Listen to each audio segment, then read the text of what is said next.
This week, honestly, it's been one of those where everything literally just kicks off.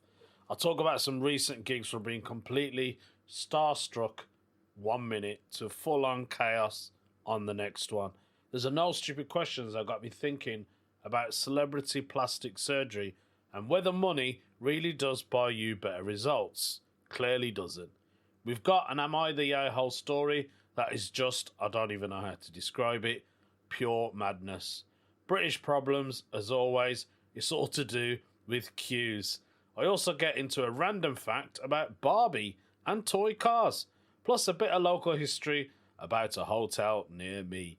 In today's weird news, somebody gets rejected for a job you wouldn't even expect. Let's get straight into it. It's episode 214, Absolute Scenes.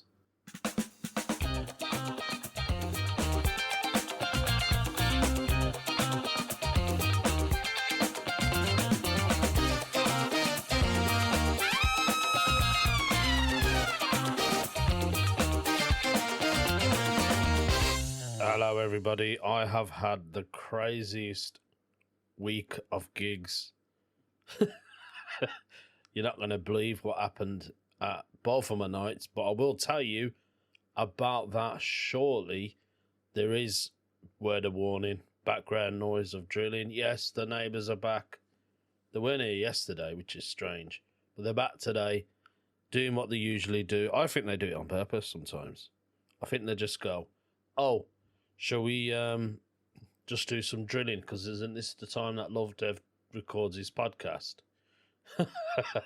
I was going to record it last night after my gig, but then I thought, it's too late. I'll just watch a bit of TV. I always end up falling asleep now. I think I'm getting to that age where I just nod off. I've done it a few times. Maybe I'm getting old. It's probably what it is. Funny enough, talking about getting old. So remember, I had my blood test done. I can't remember if I told you guys, but I'll quickly brief you in. Had my blood test done, usual MLT, yearly checkup. Now, the pharmacy was supposed to call me on Tuesday last week, but they didn't. So I don't know why. So I'm wondering whether I need to call my doctors back and go, I haven't received any phone calls. What's going on? Is this something serious? It can't be that serious because they would have rang me by now. But it just keeps you thinking, doesn't it? Like, did they forget to call me? Did they just think, oh, no, he's all right. We'll just leave him as he is. I don't know. I don't know where I stand with my health, to be honest. But, yeah, so maybe it's a fact of, oh, you've got insomnia. Which is probably why I'm always falling asleep. I wonder if they're going to put me on that jab. You know, the jab that people are taking now to lose weight. I wonder if it's that. Not too sure. We'll have to see. But yeah, I just thought, let me do my podcast because I got to record something for you lot. What else can I do? I've got nothing else to do this week. Although the weather has been picking up in the UK. It's been absolutely lovely. Nice and sunny. I've been thinking about taking the kids out. I might just take them out today for a bit, get them out of the house, bit of fresh air, maybe go to one of the hotels near me, which is quite a fancy one. It's called New Hall Hotel. It's been reputed to be the oldest listed inhabited moated house in England. This was before the Norman conquest. The land was owned by the Earl of Mercia, and he apparently got executed by William the Conqueror in 1071. His property has been annexed by the crown. So in 1126, Henry exchanged it for other lands with Roger de Newburgh. He was the Earl of Warwick, and by the 1340, the estate was held by another Earl of Warwick, whose name was Thomas Beauchamp, who in the following year released it to Sir John Lizours, a knight using the name New Hall for the first time. During the War of the Roses, which was between 1455 and 1487, the fortunes of the hall was waxed and waned, as did those of the Earls of Warwick, and in 1487, Anne Countess of Warwick ceded it again to the crown. By 1525, William Gibbons was resident, and it was his son's, so he gave it to his son, Thomas Gibbons, who made the first extension in 1542. This place is friggin' old, man. It's actually got proper history, and it is a mount. It's got water all around it. It's a really nice hotel. I might take the kids there again. We took them when they were like proper young, so that's what I'm planning to do. There's so much history about it. I mean, I could carry on reading this, but you'd probably get bored of it. I don't even know. I wish I asked ChatGPT just to, shorten it down so I can read it properly.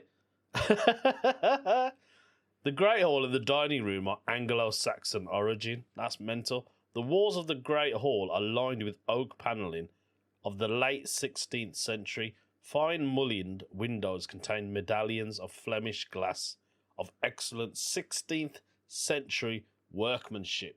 The fireplace itself is a 17th century carved oak overpiece. This thing is old, man. Proper old. 1071. Can you believe that? 1071, that's when they must have built it. It looks like a little mini castle. So if you're ever in Birmingham, or not far from Birmingham, go down to it. It's absolutely lovely. You'll love it. You'll look at it and go, wow, look at this place. Bit fancy, isn't it?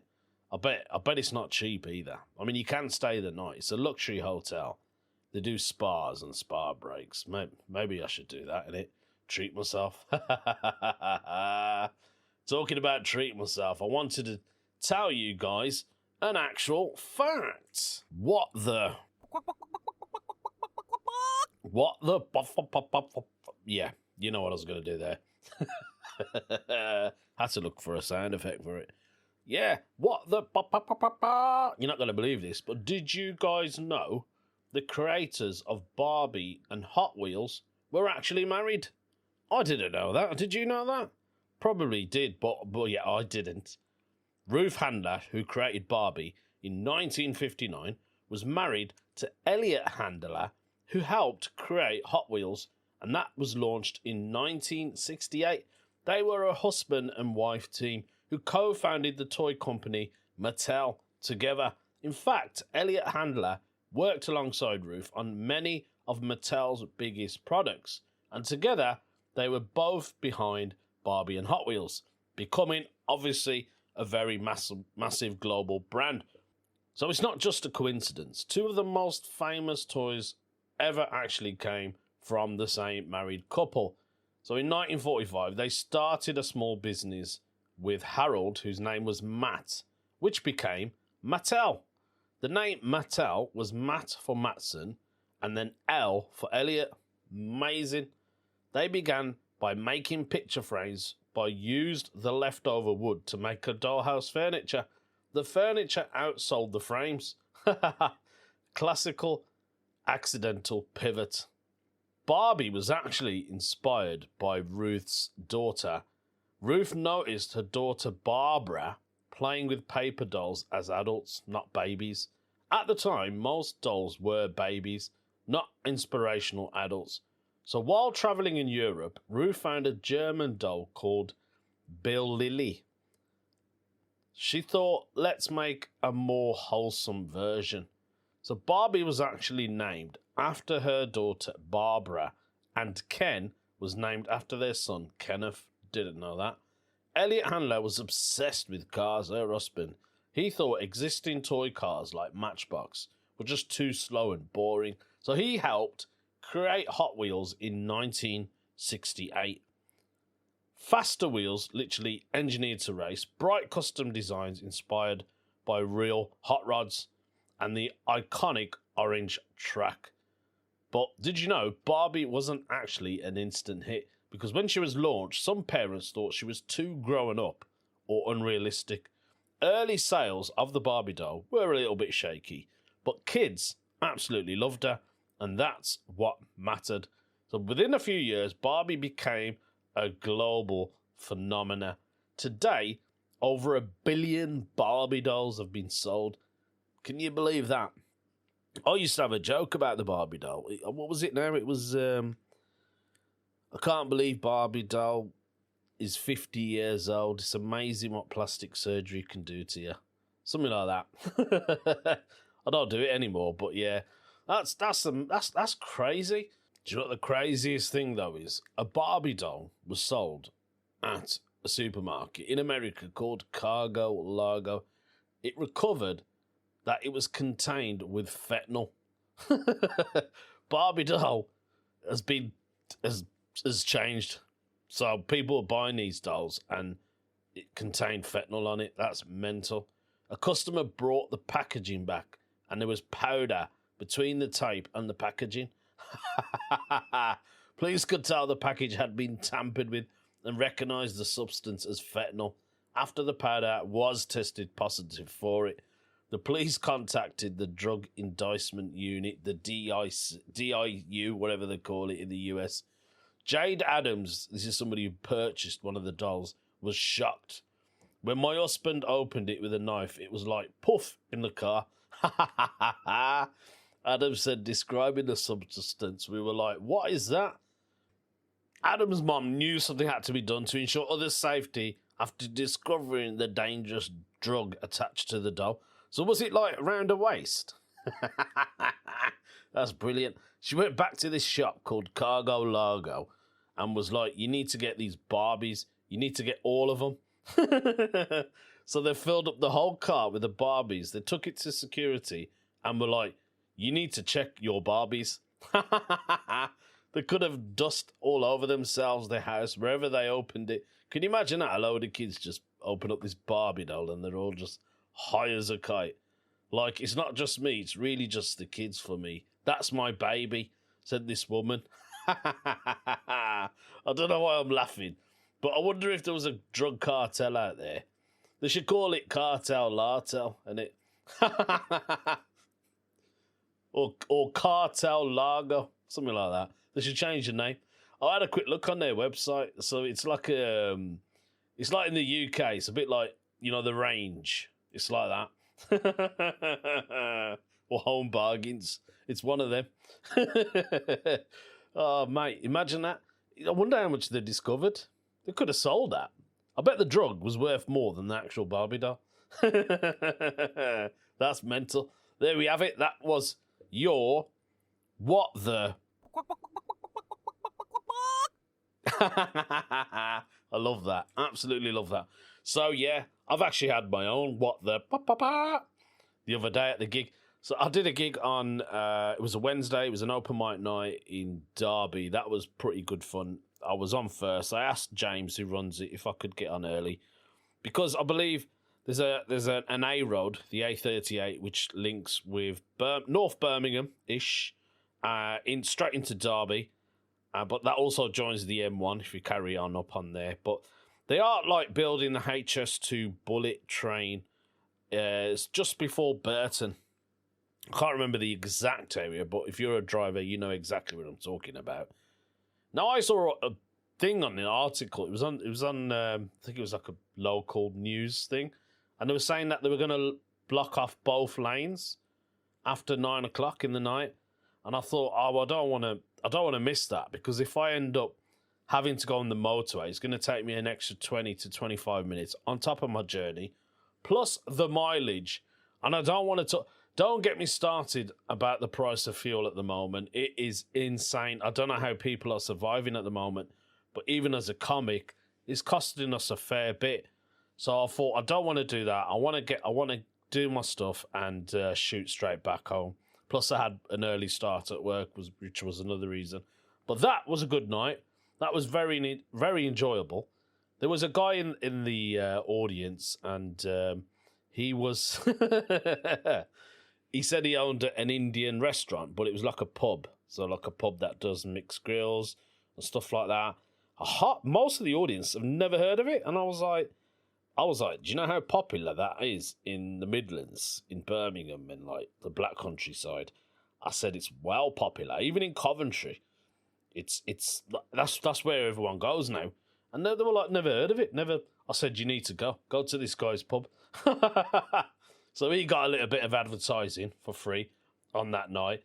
And something else happened only yesterday. I will tell you guys about that. in a minute. I also got starstruck. I had a starstruck moment. Before I tell you about that starstruck moment, I haven't done a no stupid question in ages.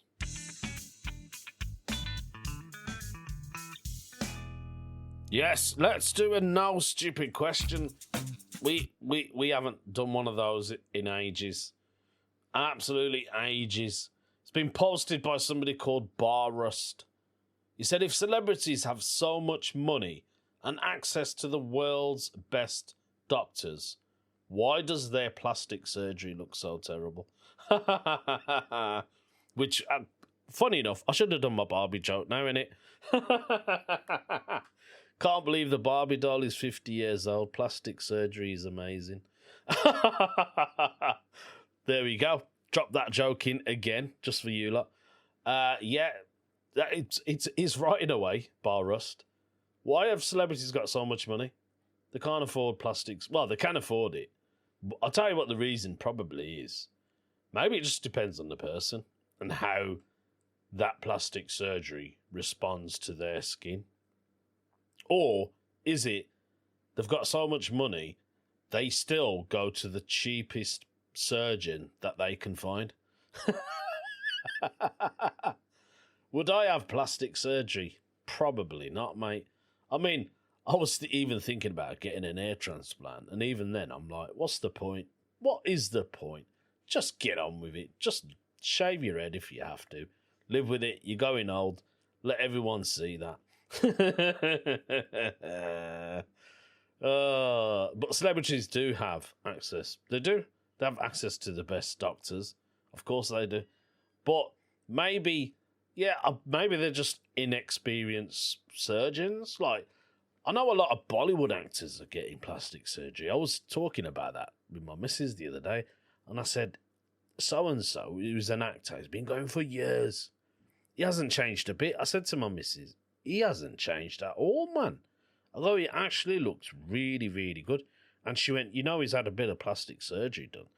I said, he probably has, but you can't tell. Honestly, you couldn't tell. Maybe it depends on the surgeon. Maybe it just depends on you. If you've already got a baby face and you have plastic surgery, it probably isn't going to look that bad, is it? I think it's when people overdo the surgery.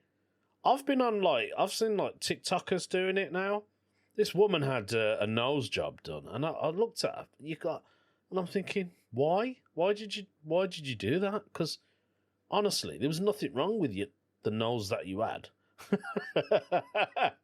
So it's not even celebrities that are doing it now. People on TikTok are actually doing it. There's a guy who, I forgot his name now. Some of you probably know him if you're on Instagram and stuff. He's like, what's his name now? He's something Jackson. He looks like Michael Jackson, but he looks like Sandra Bullock at the same time. What extent does someone need to do to change their face for an idol of theirs? I don't get it. Like, just maybe somebody at high school or college, he's American, said to him, you look a bit like Michael Jackson. And then he was just like, hey. And decided to get his face done. Maybe that's the reason. I don't know. But Bar Rust, what do you think, mate? Honestly, Mate, they need to ban it, don't they? Do you think that we need to ban plastic surgery? God knows.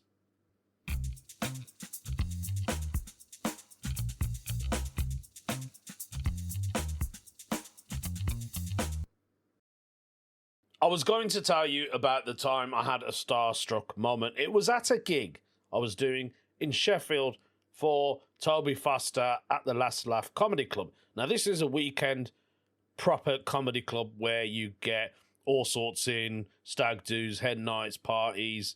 So it's that type of event, proper comedy club, proper comedians. And it was nice of me to MC. It was the first time I've MC'd it. I really enjoyed the MCing, by the way. And yeah, it was great. Now, I didn't know at the time, but something crazy happened. I was in the green room, and I was chatting with the first act who was meant to be on, and we were just about ready to go downstairs. As soon as we opened the green room door, there was a comic who everyone knows in the United Kingdom just standing there. I couldn't believe it. It was Ross Noble. He is the king of comedy chaos. Honestly, I've been watching Ross before I even started stand-up myself. I used to watch him and go, oh, I really like this guy. I really, really like what he does. And he was just standing there, and I was like, oh my God, what is Ross Noble doing in front of me? I didn't realise at the time he was on a tour. He was doing his tour. He was in, obviously, the massive theatre, because the venue is the Sheffield City Hall, which is absolutely huge. It's like a big theatre, and then they have smaller other rooms on the side. And we were obviously in the smaller room, and he was talking to us so nicely. He was like, "Hi, how you? You all right? What's your name?" I told him my name, and then he was asked the other comic, and he was dead nice. He was like a normal geezer.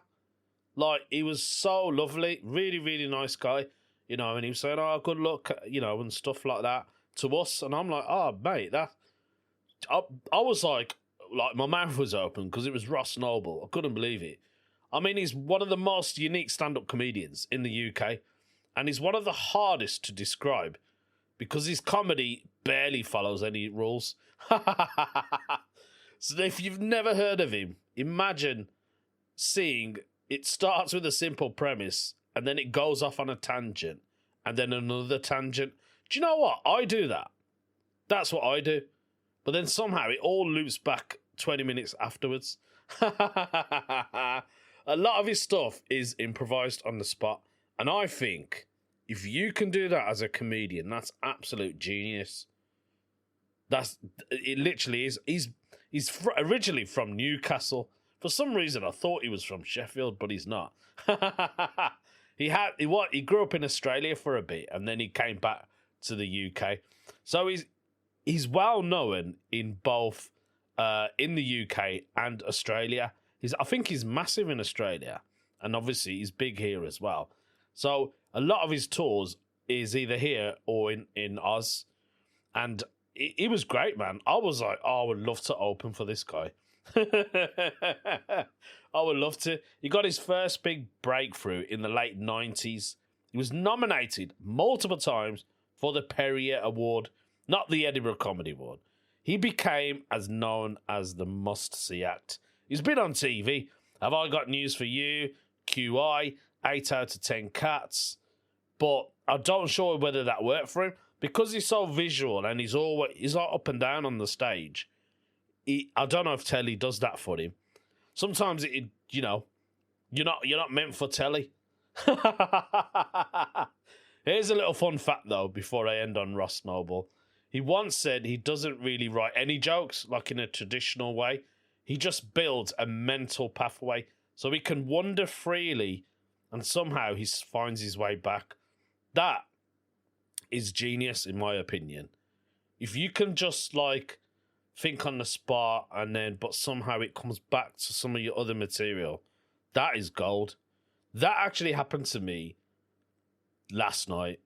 I'm going to tell you guys what happened after I've done this. Am I an a-hole? A-hole? Am I an a-hole? Am I? Shall we find out whether you're a-hole? Right. Is this person an a-hole? Who? It's that offer. That offer on the Reddit forum of am I the a-hole? Am I the... are they an a-hole, basically? For cutting my brother off. Forever. Oh, no. After he turned my house into a biohazard. What happened? So literally, this happened this morning. Literally happened today. I'm still in shock. Oh, my God. What's happened? You've had to come onto the internet and tell everybody. We started drinking around 6 p.m. Everything seemed normal. She fell asleep around 9 o'clock in the night. I woke up around 3 o'clock. And my brother was passed out on the kitchen counter, half naked. Oh my God. I would have cut him off from then. I wake him up, he moves to a chair, and then he falls asleep again. He was absolutely wasted. Then he wakes up, and he fell out of the chair, and then pees in the dishwasher. What? He peed in the dishwasher. Oh my God. I'm guessing the dishwasher door was open. He peed inside it, and she froze. After that, he wobbles out of the kitchen, passes out completely butt naked in the bathroom with the hot water running, full blast for an hour. Steam's filling the room, and I thought he was having a shower. At this point, she called the paramedics. I'm glad you did. They check him out, vitals are fine, and then they leave. I make him clean up the mess, then go and pick up our grandmother from the airport. Oh my God, I hope she didn't see all this. When I got home, I noticed a weird smell lingering in the kitchen. She follows it, opens a drawer, and there it is. The biggest, nasty, oh my, log of a number 2 I've ever seen in my life. He's literally peed in your dishwasher. He then opened up a drawer and decided to do a number 2 in it. Is he okay? I told him in the most serious, livid tone possible. I was beyond mad. I'm not surprised. I would be frigging mad. The dishwasher incident alone had me furious. But now, feces in a drawer, potentially contaminating dishes, and our house is stinking. I didn't tell my grandmother, she said. I think your grandmother would have just battered him, probably. She would throw him out immediately. She'd probably throw both of you out. Is this your grandmother's house? I didn't do this, and I refuse to take any blame for it, she's saying. Oh, and add to the insanity, there was a cup on the table that looked like a tequila mixed with... I don't even want to finish that. Tequila mixed with, let's just say, it comes from a man's... Yeah, you know what I mean. He's significantly older than me as well. Oh my God, your brother sounds like an absolute nightmare. Am I the a-hole for completely cutting him off after this nightmare, she's saying? I don't think you're going to absolutely cut him off, but what he did was totally out of order. And in all honesty, if his drinking habit is that bad and it made him do all this, he needs to stop drinking alcohol. I'm so glad I don't drink alcohol anymore. Honestly, I am so happy I don't miss alcohol. Yeah, I miss the little buzz that it used to give me, but it's the level that goes on after of alcohol. To answer that offer's question, you are not an a-hole for cutting him off. Of course you aren't. We'd all cut him off. But he needs to learn his lesson, and I'm sure you'll probably laugh about it afterwards. But he needs to realise what he did was out of order. Maybe he's got a really bad drinking habit. I don't know. I don't know your brother. You know him better than I do. But that is embarrassing. And yes, your grandmother, she could have had a heart attack for this. Weirdly, this can bring into my bit about where I said, you're not going to believe what happened to me at a gig. Yesterday was another last-minute gig. I had an hour and 40 minutes to get to the venue, and I got there just in time. I literally went inside, and it sounded like chaos already in the room. Because one of the guys who works there, he was like, mate, I don't know what's happening tonight, but everyone is on one. And I was like, okay, don't worry. I love a room like this. Got on stage, started my set. They were lovely. The audience were great. There was so much fun. But there was so much other things going on. As I was doing my set, I started talking about the flag issues that we have at the moment. But it's obviously light-hearted humour. I turn it into a joke. I mentioned the word asylum seekers. All of a sudden, this woman started going, no, we don't want him. I thought, oh my God, here she goes. Here she goes. She started. The trigger word has set her off.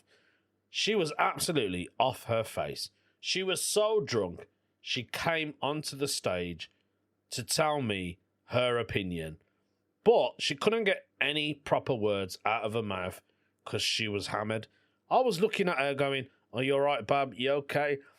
Are you mentally okay? Is everything? Her friends were trying to encourage her to come on. Get off the stage. And I was like, me or her? Who did want off the stage? It was absolute carnage. I dealt with it like a pro. She came off the stage eventually. But she wasn't nasty at me or anything like that. She was actually holding my hand, trying to talk to me. Whilst her friends were like, no, you don't need to. No, just come off. You know what I mean? She got kicked out. She got kicked out of the venue. Her friends still stayed. So no one followed her home. That's what you call proper mates. And it was just absolute carnage. And the funny thing about the whole gig, what to me was, there was a woman in the audience who was Scottish because she said a word. She said, "we on." And I forgot what it means now, but it means something else. And I thought she meant "we on," as in, do you want me to pee on someone? But she meant something else. And then there was an Irish fellow who was there as well. And then he started having a go at her because he was saying, I can't understand you. And then she started having a go at him. And I was like, this is like question time. I'm in a live audience on question time. But the woman who got kicked off the stage, eventually I found her name out. And I started just using it in my set. She was in most of my punchlines, and the audience were loving it. The audience were like, I don't know what's happened, but I will never forget this night. There was a point on the stage when I said to her friends, can one of you take a picture so I can put it on my Instagram? They took the picture, but they didn't send it to me. They'd refused to send it because I think that it would probably jeopardize that woman's career. But do you know the maddest thing is I didn't get to video the set because I was in such a rush. I didn't get time to set up my camera. I didn't even bring it with me, to be honest with you. It was literally drove outside the venue, parked up, ran inside. The compere introduced me onto stage. Carnage. I came back off stage. But I've got a few followers from the back of it, which is fantastic. I wonder if that woman woke up and thought, what the hell did I do last night? Honestly, it was crazy. What a crazy weekend. Absolute crazy. Ross Noble, somebody coming onto the stage while I'm on. Mate, you wouldn't make it up. You could not make it up. Talking about carnage, let's end the podcast because we are nearly at the end. There's so much to talk about. And I was going to do another topic, and I thought, do you know what? Let's leave it. Let's just go straight into a weird news story. I was going to do a British problem.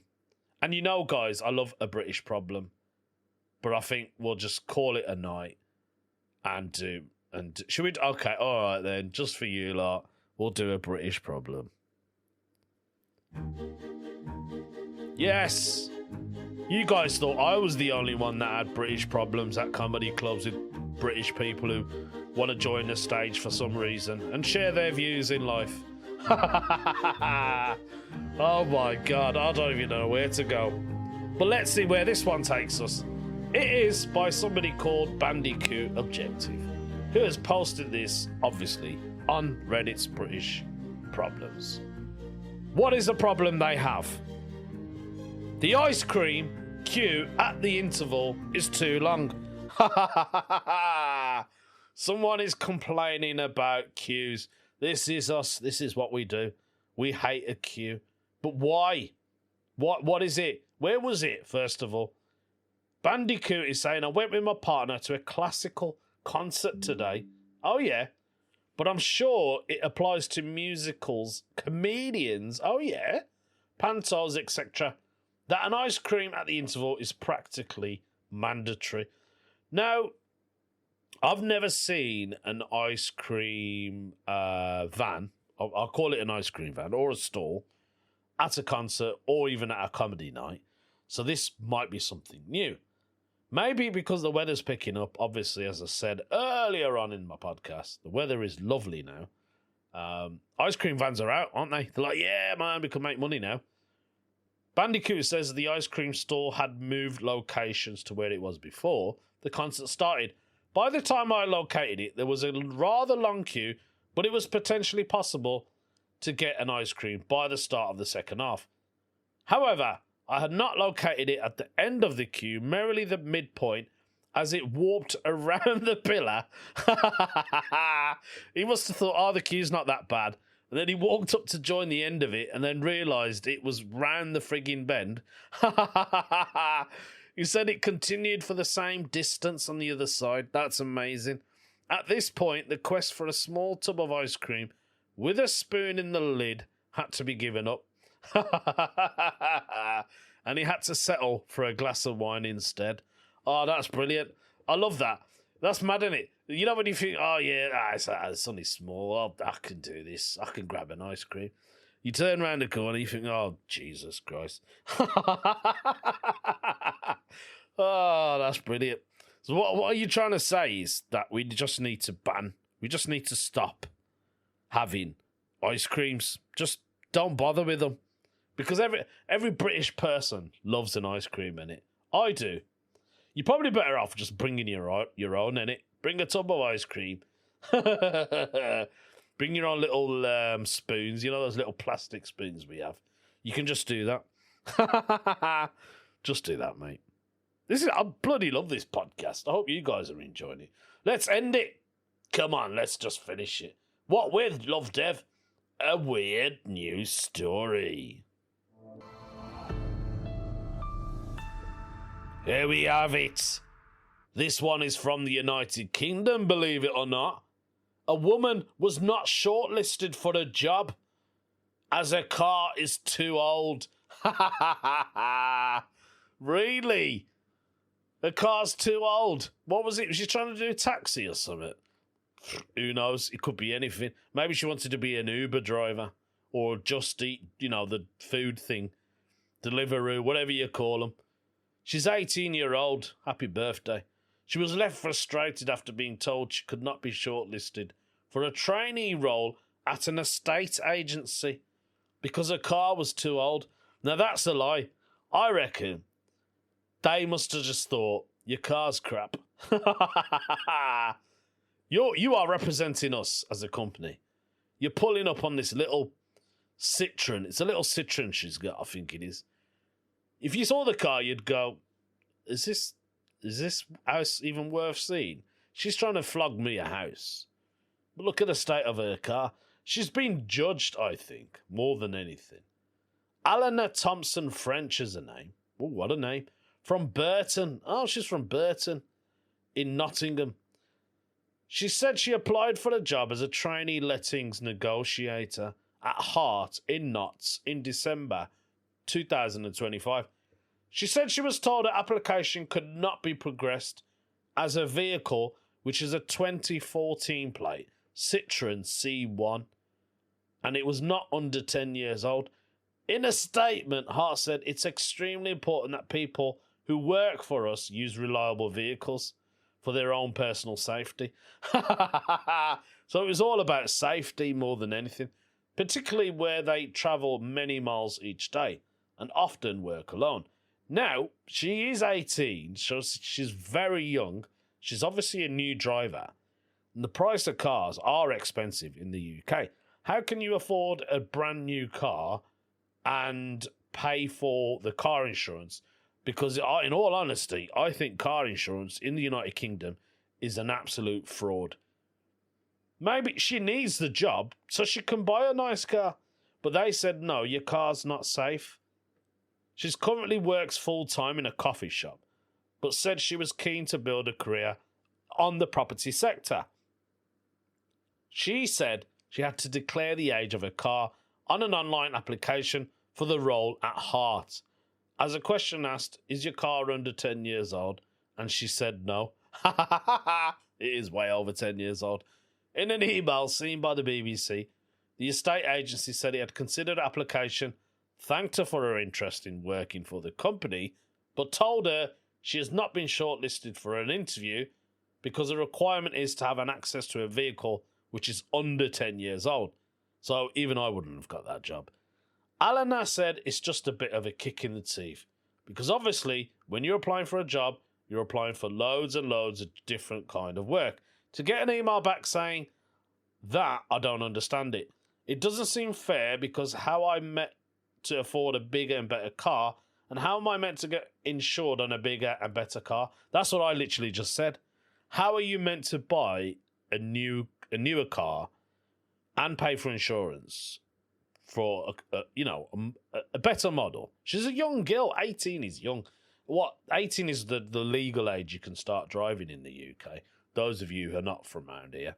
Now, AITAH said she saved up £2,800. She bought the car in May.